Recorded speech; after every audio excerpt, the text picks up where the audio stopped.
So a huge common concern people have is when they start memorizing Quran, they get deeper and deeper into it. They eventually start forgetting a lot of what they memorize. So I'm going to show you kind of how I go about revising and then the schedule I do as well. So actually to start off with the schedule I'm doing right now is I'm only revising Quran on the weekends and I'm memorizing new pages on the weekdays. So it kind of looks like this. So as you can see on like Monday, Tuesday, Wednesday, Thursday, Friday, all those days I try to add to my memorization. I don't even try to revise old surahs. And then the weekend, the whole day is literally just revising old surahs. I don't try to memorize anything new. And I actually learned this from someone in my Quran community. And I just wanted to try it out because I was having trouble in the past, like in terms of holding on to what I memorized. So I'm trying this out at the moment. But in general, what the schedule kind of looks like is ideally like you want to finish the Quran as like in terms of your revision, what you memorize, depending on how much you memorize. Right? So if you've memorized just a little bit, you don't want to finish that every week or every few days.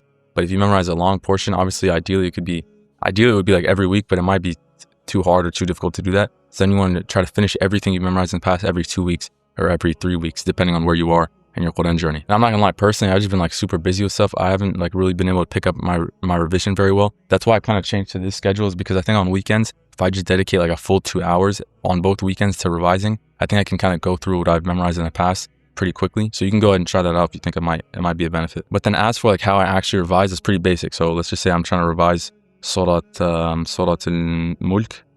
Basically, you just revise from memory. And then when you make a mistake is then when you can look, because you always want to start from memory, because if you're just reading as a form of revision, it's way weaker than like actually trying to activate your mind to remember what you memorized in the past. There's even like studies on this and stuff, but always try to like start just from memory, and then when you make a mistake, you can look at the mushaf.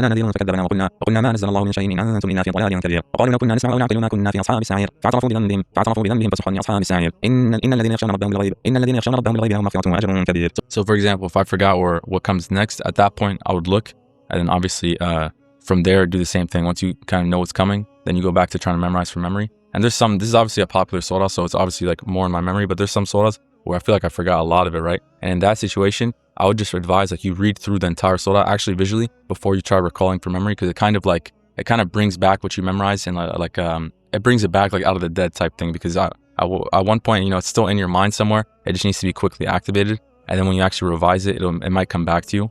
And then you can start that process off again. But yeah, inshallah, if you want to do this consistently, you want to do this like on a weekend basis in front of people and keep you accountable, feel free to join our school community, inshallah, because we actually do this in front of each other and go through this process every weekend. But other than that, inshallah, is a benefit. Assalamu alaikum.